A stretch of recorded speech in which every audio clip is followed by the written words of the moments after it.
제가 알기로는 이제 뭐 네. 지금 민트 로봇이 네. 이쪽에 관심이 굉장히 많아서 네. 그 아이작심이라고 하죠. 아, 네네네네. 그걸 이용해서 이제 또 이런 물리 AI를 네. 본격적으로 활용하고 있다고 했는데 네네. 그거에 대해서 좀 간략하게 좀 설명 좀 부탁드리겠습니다. 이걸 사실 했던 이유는 좀 슬픈 얘긴데 네.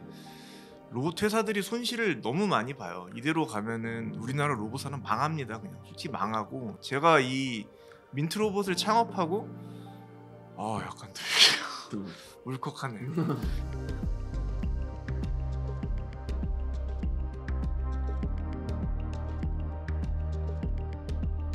안녕하십니까, 로보티스트 팟캐스트 MC 강민석입니다. 벌써 오늘 촬영하는 날짜가 2025년 4월 22일인데요. 시간 굉장히 빨리 가고 기술 또한 빠르게 발전하는 것 같습니다. 오늘의 주제는 로봇을 가상세계에서 먼저 일하게 하라입니다. 다들 눈치채셨을 것 같은데요. 오늘의 핵심은 피직스 AI입니다. 요즘 엔비디아 젠슨항의 이제 피직스 AI 개발 때문에 그런지 이미 로봇 기업 혹은 이제 로봇 개발하시는 분들 사이에서는 굉장히 많은 이슈가 되었는데요. 오늘 주제와 함께 이야기해 주실 강영석 대표님 모셨습니다. 안녕하십니까? 네, 안녕하십니까? 네, 대표님 요즘 이제 피직스 AI에 대한 이야기들이 이제 굉장히 많이 네. 쏟아져 나오고 있는데 오늘 주제 어떤가요? 저는 진짜 이게 거의 로봇 산업의 챗GPT가 될 만큼 엄청나게 혁신적이고 중요한 기술이라고 생각하고 저도 개인적으로 굉장히 관심도 많고 하기 때문에 네네. 아주 흥미로운 주제라고 네. 생각합니다. 피직스 AI, 이제 물리 AI라고 하죠. 네. 이제 물리 AI라는 개념이 일반적인 이제 로봇 개발자들 입장에서는 이걸 어떻게 이제 받아들이고 어떻게 내가 이거를 좀 네. 이해할 수 있을지 좀 설명을 네. 좀 부탁드리겠습니다. 그러니까 이제 일반적으로 제가 이해하는 물리 AI의 최종 골은 이제 우리가 이제 물리 세계에 살고 있다고 흔히 하지 않습니까? 그렇죠. 3차원 네. 세계. 네. 이 물리 세계에서 일어나는 모든 일들을 재현해낼 수 있도록, 그러니까 그게 시각적인 데이터든 물리적인 어떤 데이터든 재현해낼 수 있는 모델을 만드는 게 목표로 알고 있어요. 네. 그래서 젠슨 왕님께서 올해 CES에서 기조연설 때 하셨던 코스모스 같은 경우에는 물리 데이터보다는 물리 시각적인 데이터 요거를 재현해내는 이제 그런 모델을 이제 보여주셨던 거고, 아마 로봇 하시는 분들은 알고 계시는 분들도 계실 텐데 물리 AI 기반의 로봇 시뮬레이터가 이미 공개가 됐어요. 제네시스라고 하는 게 있는데 네. 걔는 이제 코스모스처럼 물리 이제 그 영상을 제너레이션하는 게 아니라 그 이제 물리 데이터를 갖다 재현해낼 수 있는 그런 모델이에요. 이제 왜 중요하냐면은 속도가 이제 어마어마하게 빠르다. 그렇기 때문에 속도가 빠르고 그렇기 때문에 굉장히 신뢰성 있는 데이터를 우리가 아주 빠르게 실시간으로 취득할 수 있다라는 게 가장 중요한 것 같아요. 네. 그 제가 알기로는 이제 뭐 네. 지금 민트 로봇이 네. 이쪽에 관심이 굉장히 많아서 네. 그 아이작심이라고 하죠. 이제 네네네네. 그걸 이용해서 이제 또 이런 물리 AI를 본격적으로 네. 활용하고 있다고 했는데 네네. 좀 그거에 대해서 좀 간략하게 좀 설명 좀 부탁드리겠습니다. 이걸 사실 했던 이유는 좀 슬픈 얘긴데 네. 로봇 회사들이 손실을 너무 많이 봐요. 이대로 가면은 우리나라 로봇 산업 망합니다. 그냥 솔직히 망하고. 지금 어떤 거에 대한 손실이 좀 일어난다는 그러니까 로봇 말씀이시죠? 생태계를 보면은 부품 산업, 그다음 제가 지난번에도 얘기했듯이 네. 부품, 그다음 플랫폼, SI, 그다음 고객으로 이어지는 게 결국은 최전방에서 일을 하시는 분들은 SI 이제 통합 업체입니다. 네. 시스템 통합이든 뭐 휴머노이드 통합이든 어쨌건 완제품을 만드시는 분들은 이쪽 생태계인데 이쪽이 결국은 제가 그때 말씀드린 폭탄 떠안기라고 손실을 뒤로 떠안는 구조기 때문에 손실을 많이 볼 수밖에 없고, 국가적인 지원 자체는 사실 이런 SI보다는 전방, 그러니까 이제 후방이죠. 부품이라든지 플랫폼을 만드는 쪽에 지원이 가기 때문에 이쪽 손실이 너무 많이 나는 거예요. 이제 왜 손실이 생기냐 하면은 이제 되게 전문적인 얘기로 얘기하면은 제품 개발을 위한 카펙스, 즉 이제 비용이 너무 많기 때문에 고객이 원하는 비용만큼 비용을 써가지고 제품을 만들 수가 없어요. 왜 그러냐면은 너무 개발 비용과 이런 게 많이 들어갑니다. 네. 왜냐하면 실제 만들어서 이걸 갖다가 하면은 돈이 많이 들겠죠. 근데 네. 고객은 그 돈 주고 사기 싫은 거예요. 그럼 음. 손실이 나겠죠. 저희도 많이 겪어봤고, 많이 겪어봤다기보다 많이 당했죠. 이제 많이 당했죠. 이런 것 때문에 이거를 어떻게 하면은 좀 선순환시킬 수 있을까 고민을 많이 했었고, 그럼 제가 말씀드렸다시피 비용, 즉 카펙스가 올라가기 때문에 이거를 줄이기 위한 방법으로 만들지 않고 개발할 수 있는 방법에 관심을 갖게 됐어요. 근데 그러기 위해서는 기존에 있었던 이제 사실 저희가 아이작심을 쓰기는 하지만 아이작심은 아직 물리 AI랑 커플링된 단계는 아니에요. 아직 아니에요. 아직 네. 아니고 조금 있으면 될 거예요. 조금 있으면 될 건데 어마어마한 게 나올 거라고 지금 알고 있기 때문에 저희는 네. 이제 그걸 준비하는 과정이라고 생각하고 네. 짧게 말씀드리면은 손실을 줄이고 로봇 생태계가 좀 잘 발전할 수 있는 방법을 고민하다가 하게 됐습니다. 그 제가 제 보기로는 뭐 예를 들어서 뭐 하나의 뭐 웨어하우스를 만든다. 로봇이 네. 들어가는 웨어하우스를 만든다고 하면은 실제로 이게 바로 인제 실행에 들어가면은 네. 엄청난 비용이 많이 들지 않습니까? 그렇죠. 근데 분명히 바로 한 번에 안 될 거란 말이죠, 이게. 안 되죠. 그러면은 뭔가 이런 피직스 AI를 통해서 이 시뮬레이션을 통해 가지고 뭔가 테스트를 다 검증을 마치고 들어가면은 네. 이 그런 실패의 비용이라는 것이 굉장히 많이 줄지 않습니까, 이게? 그렇죠. 뭐 당연한 얘기죠. 네. 그래서 뭐 제가 인제 민트로봇에서 예전에 그 보여줬던 것도 네. 이제 웨어하우스도 많이 맞아요. 예. 봤었고 그다음에 뭐 자동차 인제 뭔가 네네. 뭐 인스펙션 하는 네네네. 그런 쪽도 있었고 뭐 여러 가지 것들을 많이 인제 네. 그런 아이작 씨랑 통해서 네네. 보여줬는데 이것도 네. 인제 물리 AI라고 보기엔 아직은 아니야. 어려운가요? 이제 이게 정확히 얘기하면은 물리 AI랑 물리 기반의 시뮬레이터는 다른 얘기예요. 그러니까 아 또 제가 다른가요? 말씀드렸던 제네시스는 물리 AI 기반의 로봇 시뮬레이터예요. 그래서 아이작심보다 빠른 걸로 알고 있습니다. 음. 근데 좀 너무 이제 개발자 사이드라고 음. 생각이 되고 아이작심의 현재 상태는 물리 AI 기반의 로봇 시뮬레이터는 아닙니다. 그냥 물리 엔진 기반이에요. 물리 엔진이라는 거는 우리가 옛날에 썼던 게임 엔진, 게임 물리 네. 엔진이랑 비슷하지만 물론 그거보다 훨씬 좋고 이제 엔비디아에서 만든 피직스 X라는 엔진을 쓰는데 네. 얘가 그래도 그래픽 카드로 병렬 처리를 하기 때문에 성능이 음. 아주 우수한 편이에요. 하지만 그럼에도 불구하고 좀 복잡한 거 돌리면 느려요. 얘도 60Hz로 저희가 돌리고 있는데 한 0.016초마다 한 번씩 계산을 하는데 이게 좀 많아지고 복잡해지면 좀 느려집니다. 근데 그 물리 AI라는 개념이 이 속도를 갖다 빠르게 해준다는 거예요. 그리고 아. 엔비디아에서 이미 이거를 만든 걸로 알고 있어요. 그래서 언제 공개할지의 문제고 제가 알기로는 거의 한 100배 빨라진다고 들었어요. 장난이 아니네. 그러면은 뭐 끝난 거예요, 사실.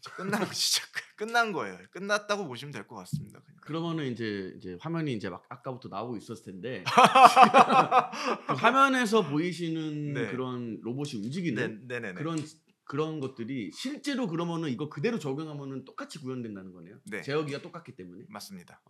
그러면은 굉장히 의미 있는 일 아닐까요? 맞아요. 이게 이제 물론 이제 엔비디아에서 이걸 할 이유는 없어요. 엔비디아도 이제 아이작심을 보면은 여러 가지 로봇 펑션이 있습니다. 네. 뭐 ROS랑 연동도 되고 하는데 이걸 쓴다고 해서 실제 로봇을 네가 즉시 움직일 수 있어의 개념은 사실은 아니에요. 그걸 위해서 또 다른 일을 해야 되잖아요. 저희는 이제 이거를 줄여주는 일을 하고 있기 때문에 예, 의미 있는 일이라고 네. 생각합니다. 네. 알겠습니다. 근데 결국은 사실 이거 쓰는 이유가 테스트라고 봐야 될까요?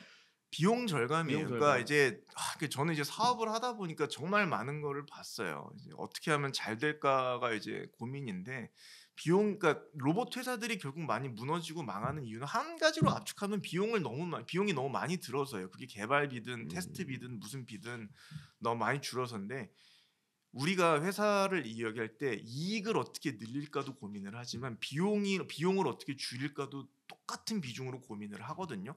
그거를 굉장히 획기적으로 해줄 수 있는 기술이라고 생각을 해요. 그럼 아직은 사실 이 피직스 이 AI의 도입 네. 전과 도입 후를 비교했을 때 이제 네. 변화라고 인제 네.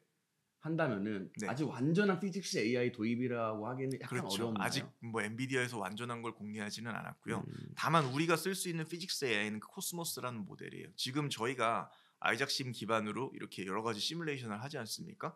그 시뮬레이션 된 결과를 갖다 코스모스에 넣으면은 그 영화 나와요. 영화 나와요. 그냥 비디오 투 비디오라는 게 있어가지고 그걸 그냥 거의 진짜 실사로 바꿔주는 기능이에요. 그럼 정말로 이게 완전하게 구현이 된다고 하면은 네. 어떤 변화가 가장 클 거라고 예상이 로봇 되나요? 하드웨어를 만들지 않아요. 그러니까 개발을 위한 로봇 하드웨어를 더 이상 만들지 않아요. 이게 제가 뭐 지난번에 이제 그 IR 갔을 때도 설명을 드렸는데 제가 옛날에 또 이제 밴드 좀 했었죠. 옛날에 이제 또 제가 옛날에 제가 그 예를 그렇게 좀 들었던 거죠. 아니요 이게 맞는 말인 게 제가 옛날에 또 오래 했어요. 나름 홍대에서 막 이것도 하고 막 해가지고 막 음반도 내고 막 별짓을 젊었을 때 막 했었는데 또 우리가 노래를 만들려면은 합주실에 모여서 일단 밤을 샙니다. 맞습니다. 예. 잼이라는 거래요. 예. 뭐 형 이렇게 해볼까 하면서 막 이 코드로 가볼까 하면서 막 밤새요. 네. 그러다가 잘 되면 노래가 나오고 안 나오면 밤은 더 새자 이제 이렇게 되는 술 먹는 거거든요. 거죠, 그냥. 그렇죠. 술 먹고 이제 밤은 더 새잖아요. 그럼 이게 우리 하면 우리 없는 돈을 갖다가 했지만 우리가 만약에 곡 한 번 만드는데 밤새는 비용이 1억이라고 생각을 해봐요. 감이 엄두나네요. 그쵸. 못 내죠.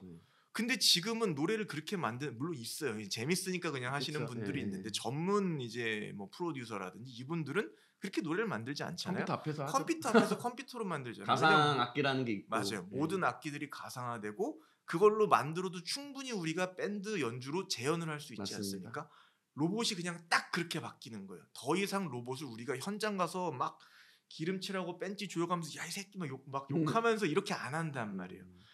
여기서 다 해보고 됐으니까 재현이 이제 생산이 되는 거예요. 음. 이게 바뀐다는 게 엄청나게 무시무시한 일인 그쵸. 거고 예. 음악 산업의 패러다임이 바뀌었던 것처럼 사실 이게 없었으면 과연 케이팝 나왔을까요? 그쵸. 못 나왔을 거라고 예. 봅니다. 로봇이 그렇게 바뀔 거예요. 이게 음. 굉장히 의미 있는 일이라고 그럼 생각하는 거예요. 시간 비용이랑 결국은 다 비용이네요. 그러니까 결국은. 비용의 절감이 영업이익의 증가만큼 중요한 겁니다. 네. 알겠습니다. 그러면은 대표님 보시기에는 이제 네. 우리나라 이제 대기업들 삼성이라든지 뭐 현대, LG 네. 뭐 이런 회사들도 피직스 AI를 네. 적극 도입하고 있다고 보시나요?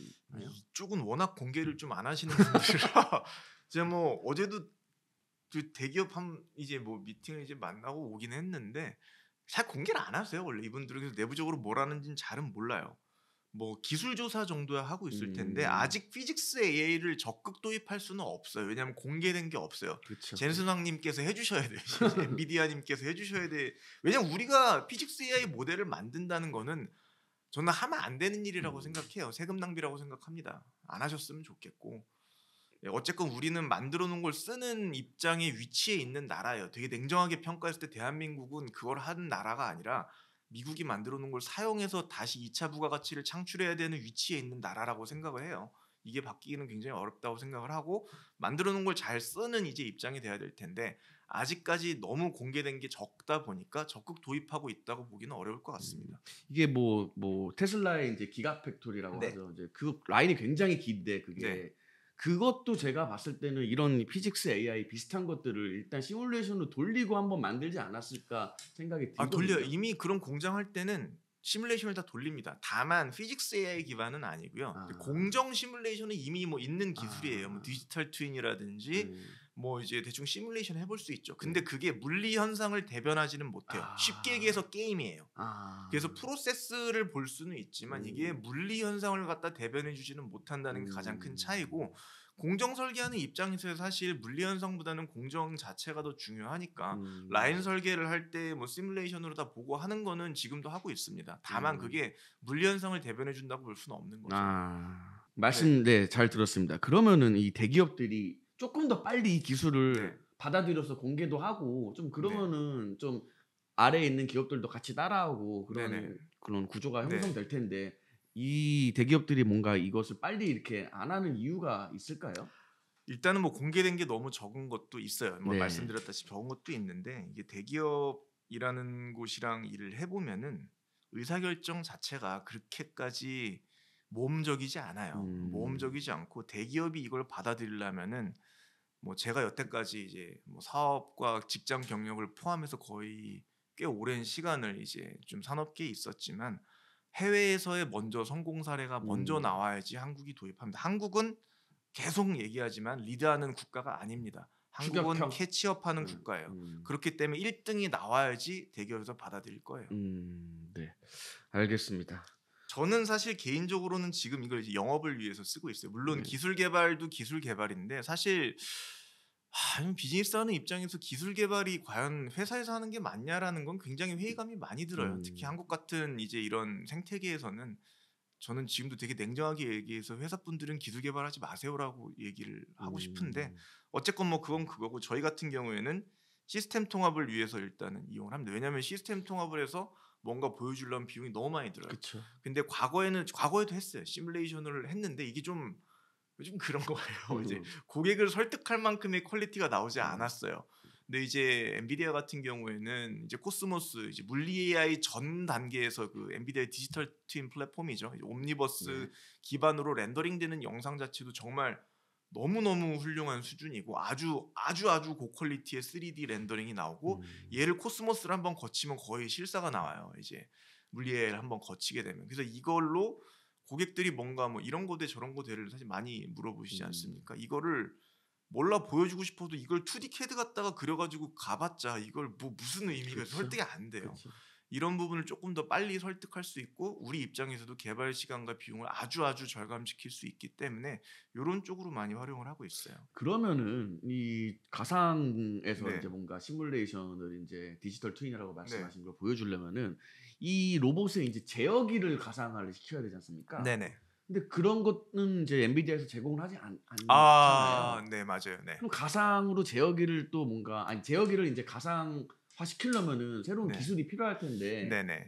그것도 이제 민트로봇에서 그러면은 이것은 이제 직접 개발을 해서 이제 하는 건가요? 그렇죠. 뭐 이제 핵심 기술 중 하나인데 저는 이제 리버스 디지털 트윈이라고 표현을 합니다. 이게 약간 그 물리 AI는 결국은 디지털 트윈이랑 뛸 수 없는 관계가 될 거예요. 네. 근데 기존의 디지털 트윈 같은 경우는 우리가 모니터링 목적으로 활용을 했어요. 네. 현실 세계에서 이렇게 일어나고 있으니 내가 이거를 여기 안 가보고도 집에서 똑같이 볼 수 있어. 이제 디지털 네. 트윈의 개념인데 물리 AI는 이게 디지털 트윈이랑 커플링 된다면 반대 개념이 돼야 돼요.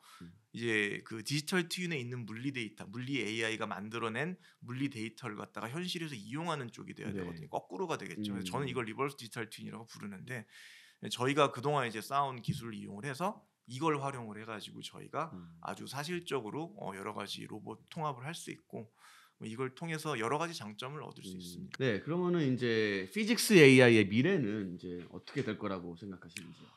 거의 스탠다드화 될 것 같습니다. 그러니까 물론 이것도 엔진을 만드는 거예요. 일종의 AI를 만든다는 거. 우리가 챗 GPT를 만든다는 것도 GPT라는 모델을 만드는 거지 않습니까?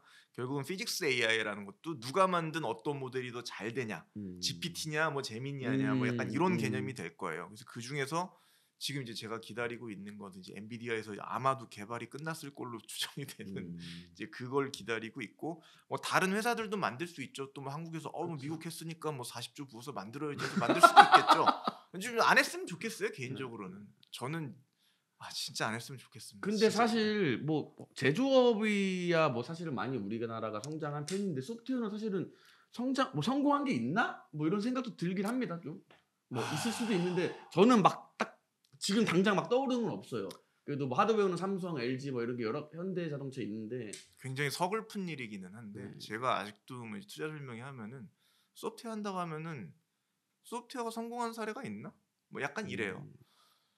그리고 제가 얼마 전에 들었는데 어제 뉴스에서 본 것 같아요. 지금 IT 기업들이 일본으로 엑소더스를 하고 있다라는 기사가 아마 어제 9시 뉴스인가 뭐 뉴스에서 봤던 것 같아요. 그 이유 중 하나가 일본은 소프트웨어에 대한 가치를 지불합니다가 있었어요. 그러니까 한국의 문제가 뭐냐면은 그러니까 이제 이런 얘기가 나오는 것도 결국 시야 자체가 글로벌라이즈되어 있지 않고 다 도메스틱 안에 머물 그냥 우물한 개구리 시야에서 그런 거라고 생각은 하는데 소프트웨어에 대한 대가를 갖다 인정하지 않는 나라예요. 소프트웨어를 한다 하더라도 하드웨어로 한번 포장해서 하거나 약간 이런 게 좀 필요한 거죠. 네, 마지막 질문하겠습니다. 이제 대표님께서 활용하고 계시는 이 입장으로서 이 기술에 관심 있는 로봇 이제 스타트업 혹은 이제 로봇 개발자들에게 마지막 이제 한마디를 이제 조언 주신다면. 이것도 약간 좀 옛날 얘기를 해야 되는데 제가 옛날부터 뭐 했는지 잘 아시잖아요. 저희 회사 처음에 감속기 만들고 했던 이유가 너무 비싸서였어요. 로봇 하드웨어가 너무 비싸서 나 팔 만들고 싶은데 그때 조인트 하나 얼마였는지 알아요? 300만 원이었어요. 진짜 막 폴모겐이라고 막 100만 원짜리 모터 하모닉 드라이브는 100만 원 넘고 막뭐 엘모라는 회사 막 그 제어기 사오면 300만 원이에요. 6개 달면은 관절만 1,800만 원 나왔거든요. 뭘 해보고 싶어도 진짜 가난해서 못했어요. 제가 이 민트로봇을 창업하고 약간 울컥하네. 그 당시에 이제 로코스트 로보틱스라고 약간 그런 로봇의 하드웨어 비용을 절감할 수 있는 부분을 많이 연구했던 이유도 내가 너무 가난해서 그런 걸 했었어요. 그래서 로봇을 뭐 SI까지는 꿈도 못 꿨고 그냥 좀 누구나 쉽게 써볼 수 있는 플랫폼을 만들자. 그래서 만들어진 게 사실 민트로봇이었습니다. SI도 약간 비슷한 것 같아요. 뭐 하나 내가 예를 들어서 뭐 쿠킹 뭐 국수 삶는 로봇을 만들고 싶은데 로봇 하드웨어도 비싸. 얘 좀 많이 싸졌잖아요. 뭐 중국산 많이 싸잖아요. 근데 얘를 통합하려고 하다 보니까 돈이 너무 많이 드는 거야. 이거에 대해서 여러분들은 더 이상 두려워하지 않는 시대가 올 테니 여러분들의 꿈들을 조금 더 쉽게 좀 트라이 해볼 수 있습니다. 그러니까 그런 쪽을 많이 해보세요. 더 이상 하드웨어에 커플링된 로봇 산업이 아닐 겁니다. 그러니까 여러분들은 여러분들이 만들고 싶으신 어떤 어플리케이션 소프트에 집중하시고 여러분들의 아이디어를 그렇게 큰 돈을 쓰지 않고도 해볼 수 있으니 이런 부분에 대한 시도를 많이 하실 수 있는 분들이 많이 나왔으면 합니다. 네, 오늘 저희가 준비한 이야기는 여기까지입니다. 저희 물리 AI에 대해서 이제 많은 궁금증이 해소되셨는지요? 저도 이제 대표님과 이야기를 나눠 보니까 이 물리 AI를 통해서 이제 비용을 들이지 않고 이 로봇 개발자들이 정말 상상의 나래를 펼칠 수 있는 그런 로봇 애플리케이션들이 정말 무수하게 많이 쏟아져 나올 것을 굉장히 기대하고 있습니다. 저희는 여기까지 진행하고요. 다음 시간에 찾아뵙도록 하겠습니다. 구독과 좋아요, 알림 설정 부탁드리겠습니다. 감사합니다. 네, 감사합니다.